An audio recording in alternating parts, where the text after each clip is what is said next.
The next step in terms of contextualizing is understanding kind of what's in the article and why it's important before we get to the interpretation in terms of the inference. Again, because this is an editorial, which I know based on where in the newspaper it was published and also the style of writing, I know that it's designed to be persuasive. It's designed to convince the reader of a certain kind of, a certain perspective, a certain point of view. So this is one thing I'm going to be looking for when I come to do the inferencing, but I know just in terms of contextualizing, this is the kind of article. Secondly, in reading through it, what the editorial perspective is about has to do with race relations. That the editorial is using the incident of the dinner between Booker T. Washington and Theodore Roosevelt to talk about the president's attitude regarding race and the ways in which, as this article says, the president is really out of touch with, inconsistent with the kind of common view, popular opinion in the U.S. South. And so race relations are really a kind of part of the context, helps me to understand why the editorial is taking the position it is, but also what kind of perspective, what kind of point of view they're conveying. It matters that this comes from Virginia, because this is very much a Southern point of view on Jim Crow segregation.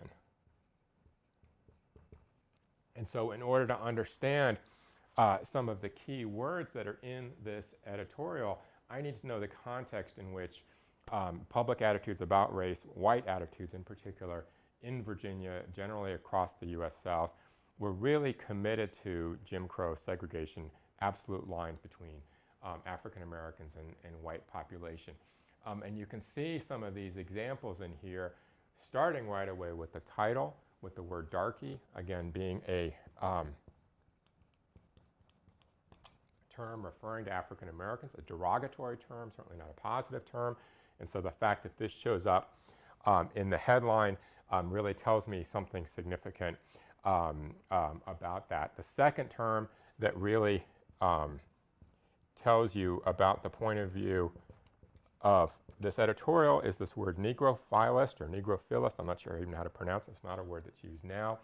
Again, we know from understanding words that this suffix phile suggests that it's somebody who likes something. So a bibliophile is someone who likes books.